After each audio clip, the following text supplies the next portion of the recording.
열왕기하 17장 24에서 41절 말씀입니다.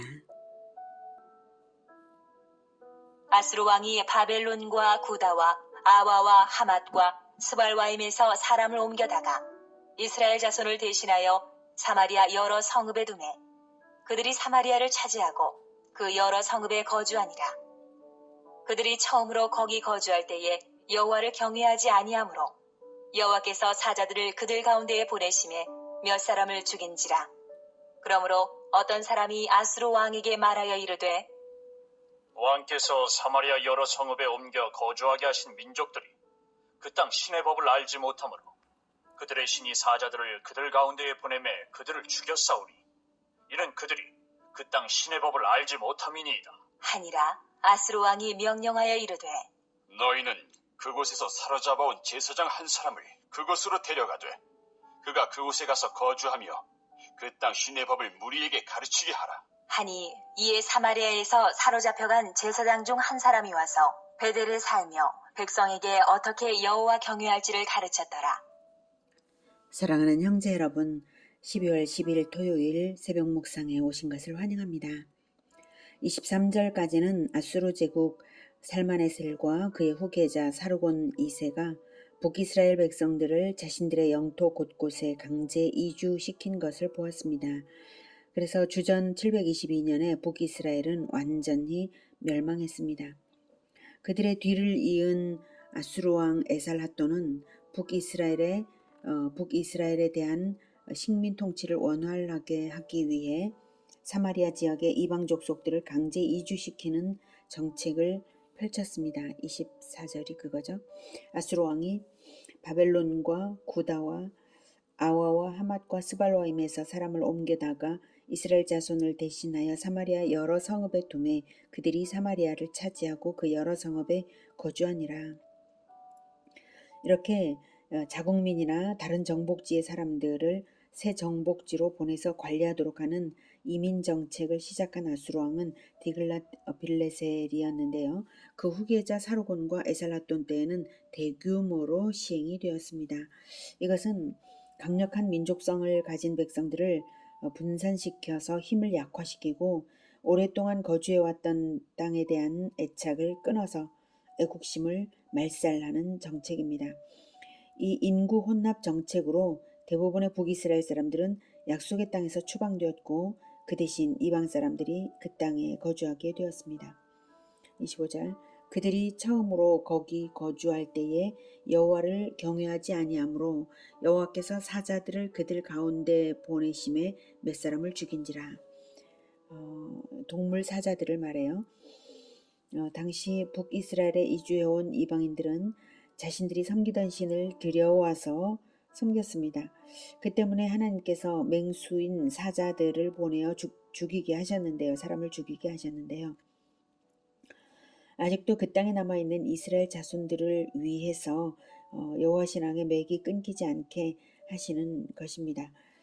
26절 그러므로 어떤 사람이 아수르 왕에게 말하여 이르되 왕께서 사마리아 여러 성읍에 옮겨 거주하게 하신 민족들이 그 땅 신의 법을 알지 못하므로 그것은 그 땅 즉 이스라엘의 신의 법 여호와의 법을 알지 못하므로 새 이주민들이 알지 못하므로 그들의 신이 즉 여호와가 사자들을 그들 가운데에 보내매 그들을 죽였사오니 이는 그들이 그 땅 신의 법을 알지 못함이니이다 하니라. 여호와 하나님을 팔레스틴의 지역 신으로 여겨서 그 땅 신의 법을 알아야 된다고 말을 하고 있는 거예요. 지역 신으로 여겨서 표현한 말인데 그럴지라도 아무튼 이 사람은 사자들에게 죽임당한 이유만큼은 정확하게 알고 보고한 것이죠.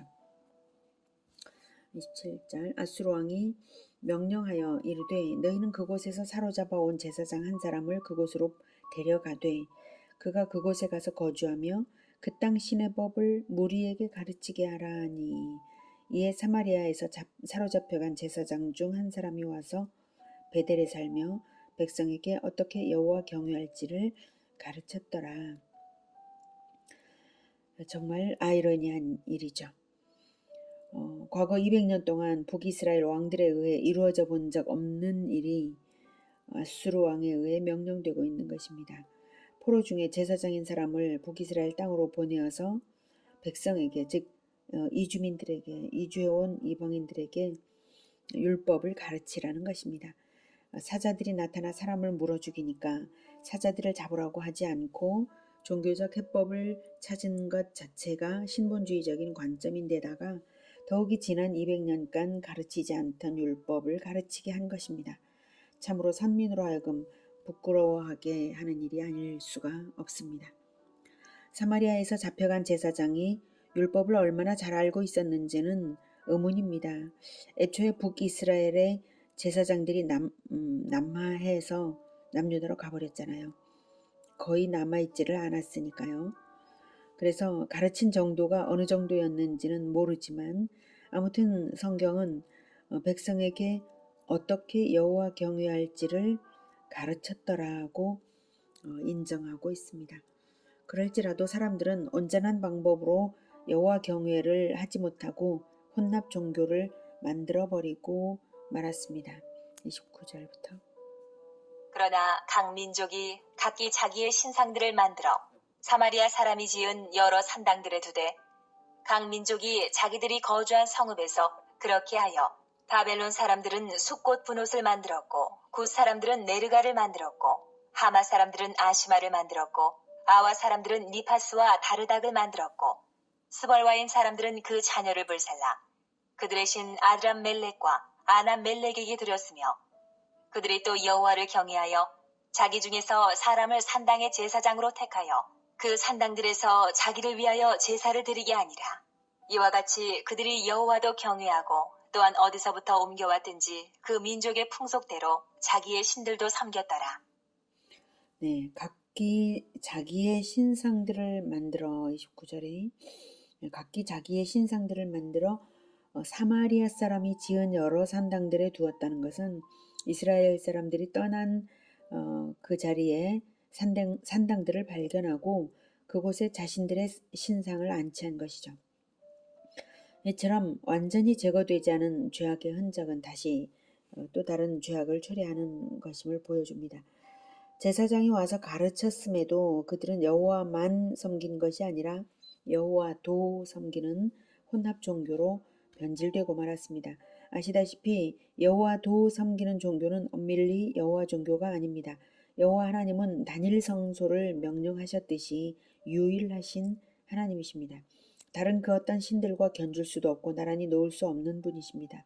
다른 신들은 영적 피조물로서 타락하여서 자칭 신이라고 하는 것들이지만 여호와 하나님은 만물을 창조하신 창조주이시고 또한 만물을 시작하셨으므로 끝을 내시고 심판을 하시는 심판주이신 분이십니다. 지금도 하나님께서는 때때로 심판을 주시고요.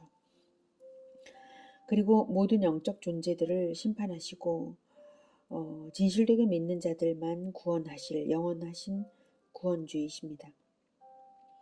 그런 분을 피조물인 다른 잡신들과 함께 나란히 놓아 섬긴다는 것 자체가 오히려 신성 모독이죠. 그들은 전혀 다른 여호와를 섬긴 것입니다. 그러기에 34절에서는 여호와를 경외하지 아니하였다 라고 말하고 있는 것입니다. 34절부터 그들이 오늘까지 이전 풍속대로 행하여 여호와를 경외하지 아니하며 또 여호와께서 이스라엘이라 이름을 주신 야곱의 자손에게 명령하신 율례와 법도와 율법과 계명을 준행하지 아니하는도다. 옛적에 여호와께서 야곱의 자손에게 언약을 세우시고 그들에게 명령하여 이르시되 너희는 다른 신을 경외하지 말며 그를 경배하지 말며 그를 섬기지 말며 그에게 제사하지 말고 오직 큰 능력과 편팔로 너희를 애굽에서 인도하여 내신 여호와만 경외하여 그를 예배하며 그에게 제사를 드릴 것이며 또 여호와가 너희를 위하여 기록한 율례와 법도와 율법과 계명을 지켜 영원히 행하고 다른 신들을 경외하지 말며 또 내가 너희와 세운 언약을 잊지 말며 다른 신들을 경외하지 말고 오직 너희 하나님 여호와만을 경외하라. 그가 너희를 모든 모든 원수의 손에서 건져내리라. 하셨으나 그러나 그들이 듣지 아니하고 오히려 이전 풍속대로 행하였느니라. 이 여러 민족이 여호와를 경외하고 또 그 아로 새긴 우상을 섬기니 그들의 자자손손이 그들의 조상들이 행하던 대로 그들도 오늘까지 행하니라. 예, 오늘까지는 열왕기가 기록될 당시인 주전 537년까지를 의미합니다. 그들의 종교 행위가 여호와 경외가 아니었음은 율례와 법도와 율법과 계명을 준행하지 아니하는 것에서 증명이 되는 것입니다. 껍데기뿐인 것은 생명이 없는 것입니다. 이 땅에서 심판을 겪다가 최후 심판에서는 쭉정이로 분류되어 불못에 들어갈 수밖에 없는 것이에요. 여호와 하나님은 언약의 하나님이시기 때문에 언약의 말씀대로 지키냐 안 지키냐 이것이 중요하지 껍데기 겉멋이 중요하지를 않으십니다. 겉멋으로 예배 행위를 하는 것 자체가 이미 우상 숭배적입니다. 피조물인 자기 자신을 우쭐한 자리에 놓는 것이니까요. 하나님은 마음을 다 아시는 분이시므로 오직 진정성으로 언약을 품어 성취의 때를 기다리며 그분의 백성으로 살아가는가 하는 그것을 보십니다. 하나님은 언약으로서 구원하시는 분이십니다. 하나님의 방법은 구원을 먼저 해놓고 언약으로서 구원을 먼저 하시고서 이제 그 언약의 성취, 완전한 성취의 때까지를 그 믿음을 보시면서 우리를 변화시켜서 거듭나게 하시는 그 방법으로 구원하시는 분이십니다. 다른 그 어느 신들과도 다르십니다. 오늘은 200년 역사 동안 이스라엘 왕들이 하지 않은 명령, 율법을 가르치게 하라는 명령을 한 아수르 왕을 통해서 부끄러움을 얻었습니다. 그리고 뒤늦게 율법을 가르쳤으나 혼합된 모양새밖에 얻지 못했음도 보았습니다. 우리가 이제는 더 이상 미루지 말고 하나님의 말씀을 가르치고 지켜 행해야 합니다.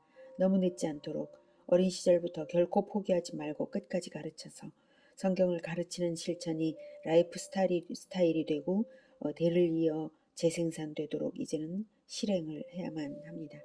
더는 늦출 수 없는 마지막 때입니다. 하나님의 언약의 말씀을 가르쳐 지키게 하는 우리 모두가 되기를 기원합니다. 기도하겠습니다. 하나님, 우리를 구원하신 것, 구원을 하셔놓고 경외하도록 또한 말씀을 행하도록 가르쳐 주시는 것 정말 감사합니다. 이 가르침 받기를 중단한다면 또한 가르치기를 중단한다면 아무것도 아닙니다. 하나님, 우리가 하나님의 말씀을 올바로 말과 행실로 가르치고 또 가르치겠습니다. 주님, 우리를 도와주시옵소서. 이것이 반드시 대를 이어서 제자와 될 수 있도록 도와주시옵소서. 변질되지 않고 혼합되지 않고 오직 하나님의 백성으로 끝까지 남을 수 있도록 도와주시옵소서. 예수 그리스도 이름으로 기도드립니다. 아멘. 이어지는 시간은 개인 기도 시간입니다.